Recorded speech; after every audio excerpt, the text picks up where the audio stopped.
Bonjour.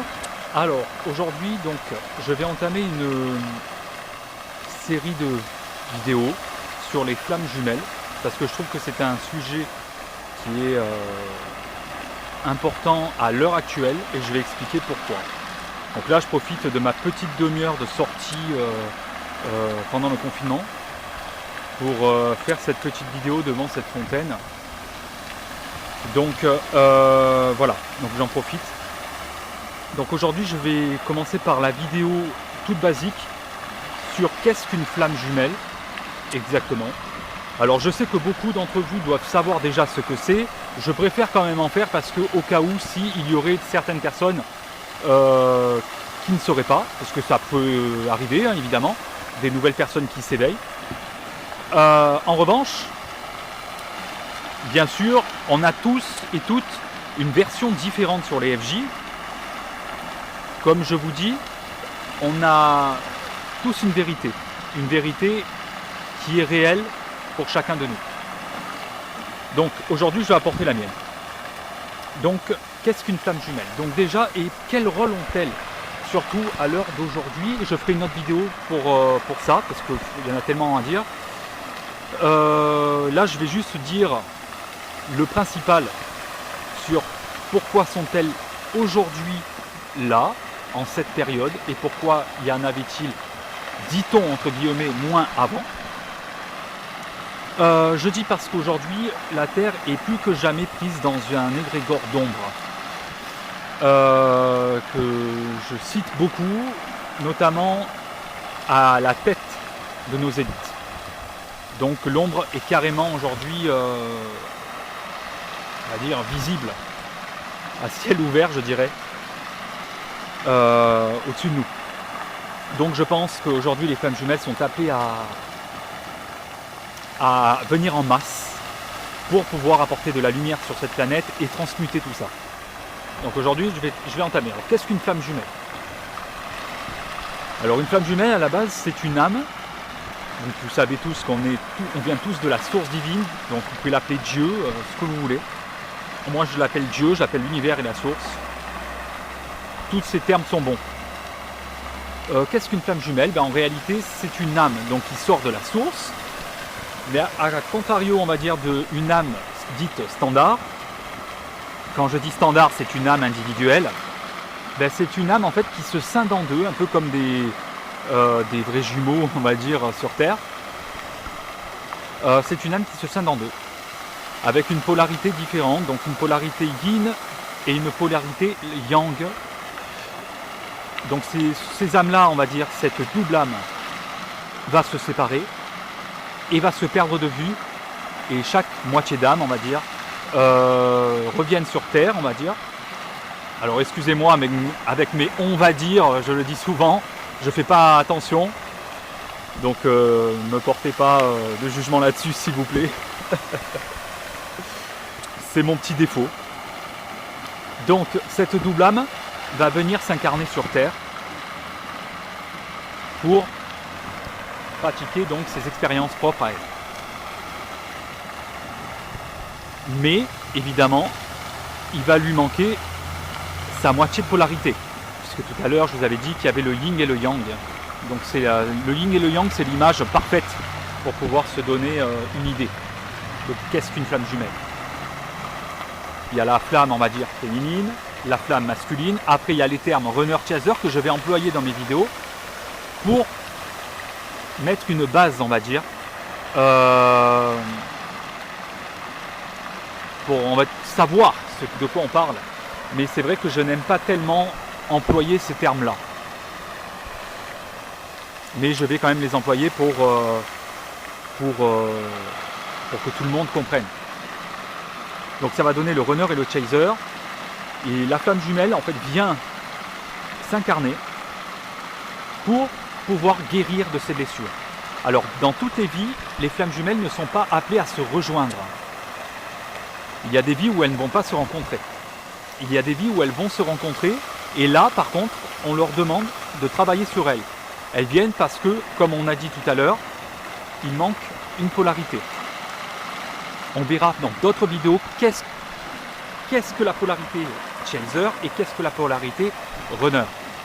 Aujourd'hui, c'est pas le sujet. Aujourd'hui, c'est vraiment la base, on va dire. Qu'est-ce qu'une flamme jumelle à sa base? Donc là, je sais pas vous, mais là, je compte et là, je suis déjà à 6, on va dire, en l'espace de 5 minutes. Hein. Je ferme la parenthèse.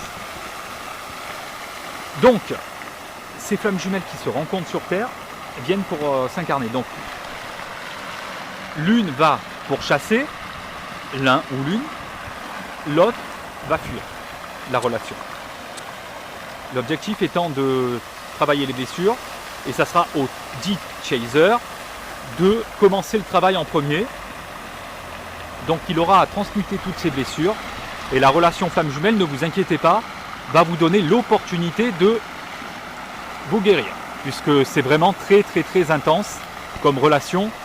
Vous-même qui la viviez, je pense que vous confirmez un petit peu ce dont je dis là actuellement. Donc il va y avoir 7 étapes ou plusieurs étapes, après ça peut être 5, ça peut être 6, ça peut être 7, ça peut être 8, ça dépend de la vérité de chacun. Et pendant ces étapes, il va avoir donc cette fameuse reconnexion, donc la rencontre avec son jumeau. Il va avoir la phase de dit magnifique, comme certains disent la lune de miel. Après, il va y avoir cette phase où il y a les égos qui vont commencer à se percuter. Après les égos, il va y avoir l'éloignement. L'éloignement, derrière, va avoir la séparation. Et c'est là où le travail commence réellement. Là où vraiment il y a ces fameuses nuits noires de l'âme, que je dirais donc plutôt une phase dite de dépression, mais qui n'a rien à voir avec une dépression nerveuse.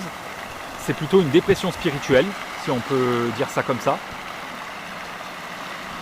Et puis après, va avoir cette séparation. Elle sera plus ou moins longue, ça dépendra en fait de chaque binôme de FJ. Certains se retrouveront pas dans cette vie, en tout cas. D'autres se retrouveront au bout de 20 ans, d'autres au bout de 10 ans et d'autres au bout de 1 an, voire moins. Donc vraiment, la FJ, la flamme jumelle, est là pour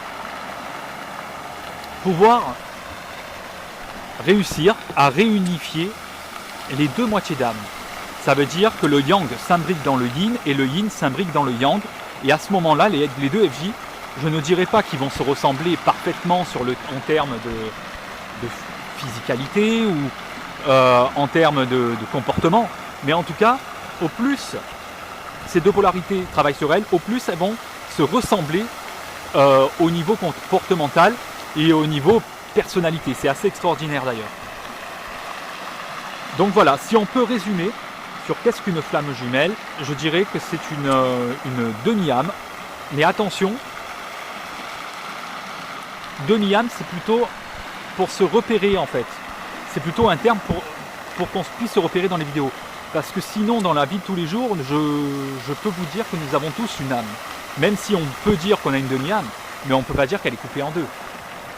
On vit tous, nous les flammes jumelles en tout cas, nous vivons comme une autre personne qui a une âme individuelle. Donc on est bien d'accord. Mais il va nous manquer des portions. Ça sera donc ces portions se retrouveront chez notre FJ. Et c'est là justement où cette rencontre vient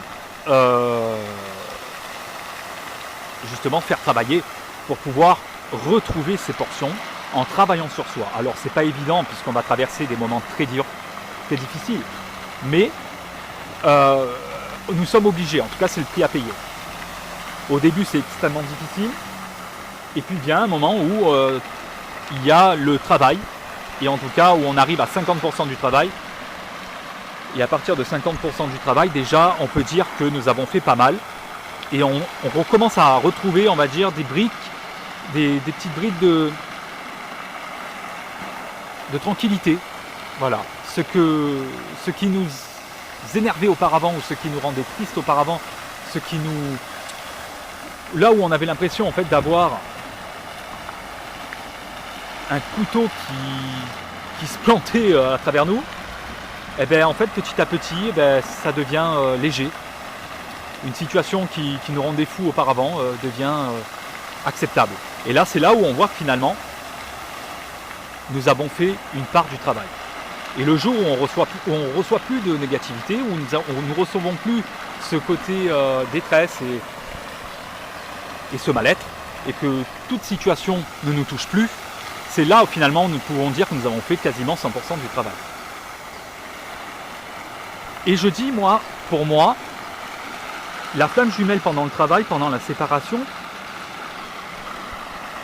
peut partir et peut revenir. Donc il peut y avoir ces fameuses périodes de switch qui arrivent. Le switch évidemment est la période où il y a des retours et des va-et-vient, on va dire. Mais les retrouvailles réelles peuvent, pour moi, arriver à partir du moment où nous avons fait quand même plus de 70% du travail. Certains disent 80, d'autres 90. Moi je dis 70, c'est ma réalité à moi. Parce qu'à partir de 70%, je pense que nous pouvons continuer le travail à deux.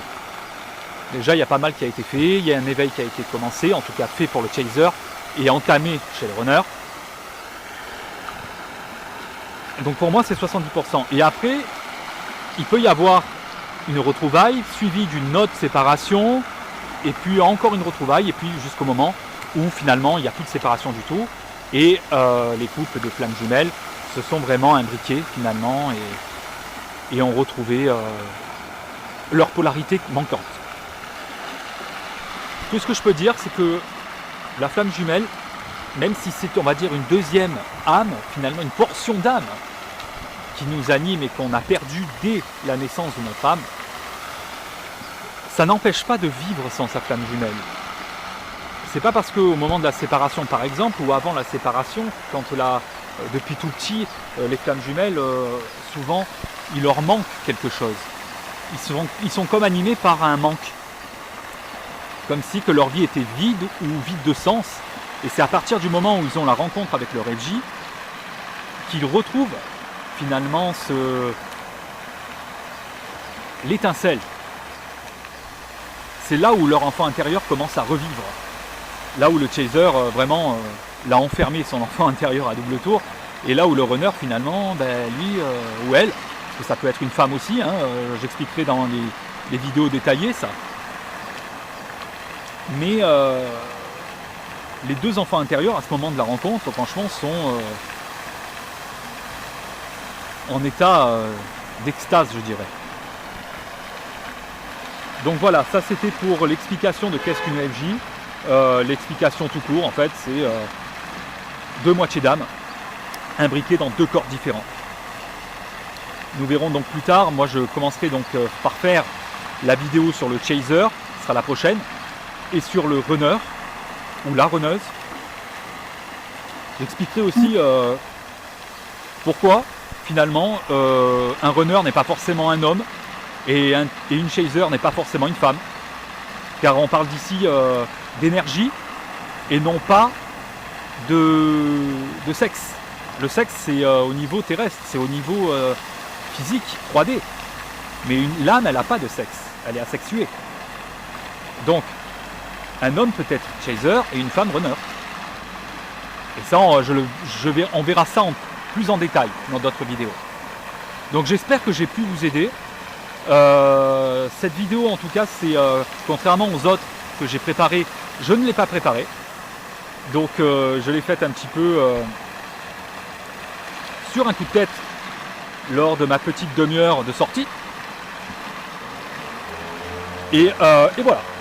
Donc je vous souhaite une très bonne journée. Nous ici, en tout cas à Évian, on a un magnifique soleil.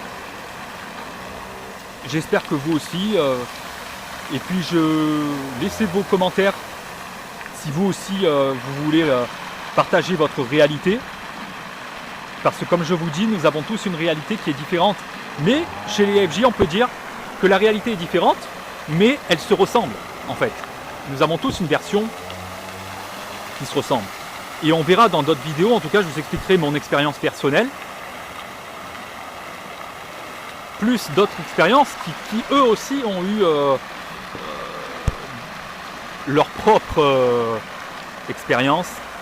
Et on va se rendre compte qu'en réalité, certes il y a des choses différentes, mais la base est la même. Les fondations sont les mêmes. chez les chasers, ils vont se ressembler énormément, alors que peut-être que deux chasers ne se connaissent absolument pas, ils ne sont absolument pas de la même famille, mais pourtant ils vont se ressembler dans le comportement. Pareil chez les runners. Donc c'est ça qui fait que c'est assez extraordinaire en fait. Après, attention, c'est pas parce que une relation va ressembler énormément à la mécanisme de flamme jumelle que la personne est forcément flamme jumelle. Il y a bien sûr des relations qui sont dysfonctionnelles de base. Des relations qui vont avoir pourtant des mécanismes de flamme jumelle, mais qui pourtant ne le sont pas. Et ça, il ne faut pas se fourvoyer là-dedans en fait, il ne faut pas se tromper. Donc, voilà. Donc pour aujourd'hui, donc j'en ai terminé. J'espère en tout cas que le confinement pour vous n'est pas très difficile. En tout cas, je vous souhaite beaucoup de courage. Et c'est le moment en tout cas de se retrouver sur YouTube. Très bonne journée à tous. À bientôt.